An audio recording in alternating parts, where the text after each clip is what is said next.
الصبح بدا من طلعته والليل دجى من وفراته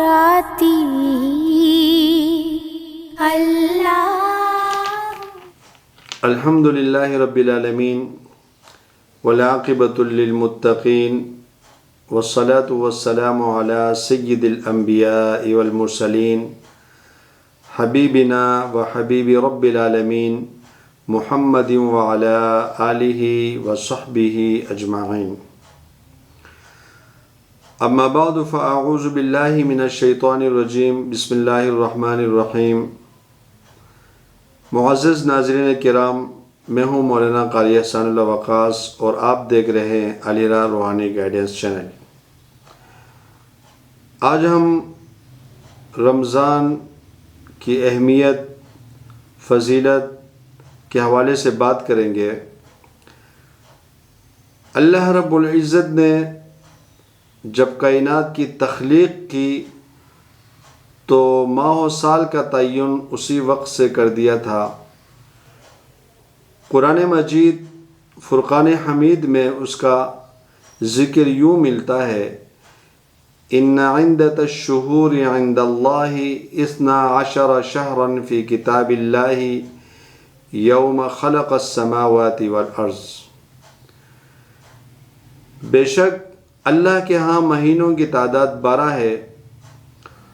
اللہ کے قانون میں جس دن سے اس نے پیدا کیا آسمانوں اور زمین کو.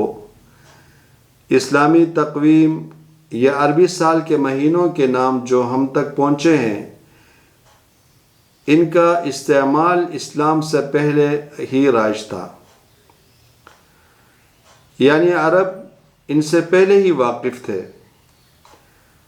اللہ رب العزت نے صرف ایک ہی مہینے کا نام لے کر قرآن مجید میں یوں ذکر فرمایا کہ شہر رمضان الذی انزل فیہ القرآن ھدی للناس.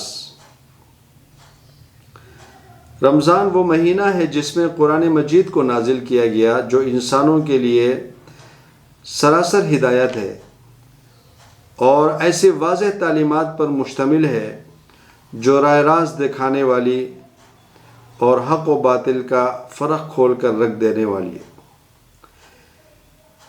یہ وہ مہینہ ہے جس کی ایک رات کا تذکرہ قرآن مجید کی سورہ قدر میں یوں بیان ہوا: انا انزلناہ فی لیلۃ القدر وما ادراک ما لیلۃ القدر لیلۃ القدر خیر من الف شہر.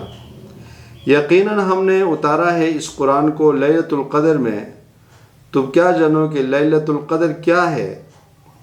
لیلۃ القدر 1000 مہینوں سے بہتر ہے، اور اس رات اترتے ہیں فرشتے اور روح اپنے رب کے حکم سے ہر کام کے لیے. سراسر سلامتی ہے یہ رات، رہتی ہے طلوع فجر تک. تقدیر کے فیصلوں والی رات، دعا کی قبولیت والی رات، برکتوں والی رات، سراپا سلامتی والی رات، جس کو 1000 مہینوں سے بہتر کہا گیا ہے. سورہ دخان میں اسی رات کے بارے میں یوں فرمایا گیا: انا انزلناہ فی لیلۃ مبارکۃ انا کنا منذرین. یقیناً ہم نے اس کو نازل کیا ہے ایک مبارک رات میں، یقیناً ہم خبردار کر دینے والے ہیں. تو معلوم ہوا کہ رمضان نزول قرآن کا مہینہ ہے، برکتوں والا مہینہ ہے، رحمتوں والا مہینہ ہے، بخششوں اور ہدایت کا مہینہ ہے. اس مہینے کی ایک بابرکت رات کو 1000 مہینوں سے بہتر کہا گیا ہے. حضرت ابو ہریرہ رضی اللہ تعالیٰ عنہ سے روایت ہے کہ رسول اللہ صلی اللہ علیہ وسلم نے فرمایا: جب رمضان کی پہلی رات ہوتی ہے تو شیاطین اور سرکش جنات جو ہے کہ وہ جکڑ دیے جاتے ہیں اور دوزخ کے سارے دروازے بند کر دیے جاتے ہیں، اور ان میں سے کوئی دروازہ جو ہے کہ وہ کھلا نہیں رہتا، اور جنت کے سارے دروازے جو ہے کہ وہ کھول دیے جاتے ہیں. ان کا کوئی دروازہ بھی، جنت کا کوئی دروازہ بھی بند نہیں کیا جاتا. اللہ کا منادی پکارتا ہے کہ اے خیر کے طالب قدم بڑھا کے آ، اے بدی و برکاری کے شائق رک جا آگے نہ۔ اللہ رب العزت کی طرف سے بہت سے گناہگار بندوں کو دوزخ سے رہائی دی جاتی ہے، یعنی ان کی مغفرت کا فیصلہ فرما دیا جاتا ہے۔ یہ سب رمضان کی ہر رات میں ہوتا رہتا ہے۔ ایک اور حدیث میں قیامت کے دن روزہ داروں کے لیے جنت کے ایک دروازے کا ذکر ملتا ہے۔ حضرت سہل بن سعید رضی اللہ تعالیٰ عنہ سے روایت ہے کہ رسول اللہ صلی اللہ علیہ وسلم نے فرمایا کہ جنت کے دروازوں میں سے ایک خاص دروازہ ہے جس کو باب الریان کہا جاتا ہے۔ اس دروازے سے قیامت کے دن صرف روزہ داروں کا داخلہ ہوگا، ان کے سوا کوئی اس دروازے سے داخل نہیں ہو سکے گا۔ اس دن پکارا جائے گا، کدھر ہیں وہ بندے جو اللہ کے لیے روزہ رکھا کرتے تھے، اللہ کے لیے بھوک برداشت کرتے تھے، اللہ کے لیے پیاس برداشت کرتے تھے، پیاس اور بھوک کی تکالیف جو ہے کہ وہ اٹھایا کرتے تھے۔ اس پر وہ اس پکار پر چل پڑیں گے، اس کے سوا کسی اور کا اس دروازے سے داخلہ نہیں ہو سکے گا۔ جب یہ روزہ دار اس دروازے سے جنت میں پہنچ جائیں گے تو یہ دروازہ جو ہے کہ بند کر دیا جائے گا، پھر کسی کا اس دروازے سے داخلہ نہیں ہو سکے گا۔ گویا کہ جنت کے 8 دروازوں میں سے ایک دروازہ روزہ داروں کے لیے ہی مخصوص ہے۔ حضرت جابر رضی اللہ تعالیٰ عنہ سے روایت ہے کہ نبی اکرم صلی اللہ علیہ وسلم نے فرمایا، اللہ تعالیٰ ہر روز افطار کے وقت لوگوں کو جہنم سے آزاد کرتے ہیں۔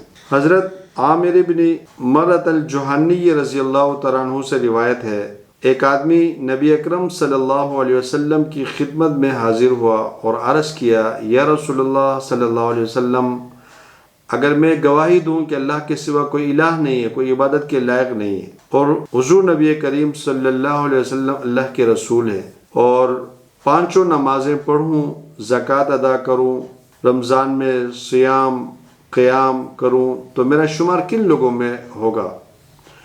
تو حضور نبی کریم صلی اللہ علیہ وسلم نے فرمایا، صدیقین اور شہداء میں سے۔ اس رمضان المبارک کی اتنی بڑی اہمیت ہے، روزوں کی اتنی بڑی اہمیت ہے۔ حضرت عبداللہ بن عمر رضی اللہ تعالیٰ عنہ سے روایت ہے کہ نبی اکرم صلی اللہ علیہ وسلم نے فرمایا، روزہ اور قرآن قیامت کے دن بندے کے لیے سفارش کریں گے۔ روزہ کہے گا، اے میرے رب، میں نے اس بندے کو کھانے پینے اور اپنی خواہشات پوری کرنے سے روک رکھا، لہذا اس کے بارے میں میری سفارش قبول فرما۔ قرآن کہے گا، اے میرے رب، میں اس بندے کو رات کے قیام سونے سے روک رکھا، اس کے بارے میں میری سفارش قبول فرما۔ چنانچہ دونوں کی سفارشیں قبول کی جائے گی، روزے کی بھی اور قرآن مجید کی بھی۔ رمضان میں روزہ رکھ کر قرآن کی تلاوت کرنے اور تراویح میں قرآن کی تکمیل کرنے والوں کو دونوں سفارشیں انشاءاللہ نصیب ہوگی۔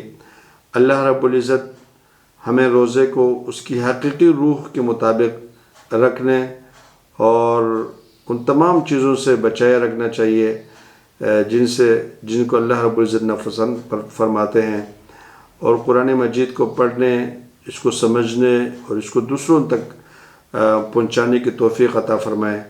اگر آپ کو ہمارا یہ ویڈیو پسند آئے تو ہمارے چینل کو سبسکرائب کریں اور ویڈیو کو لائک کرنا اور شیئر کرنا مت بھولیں۔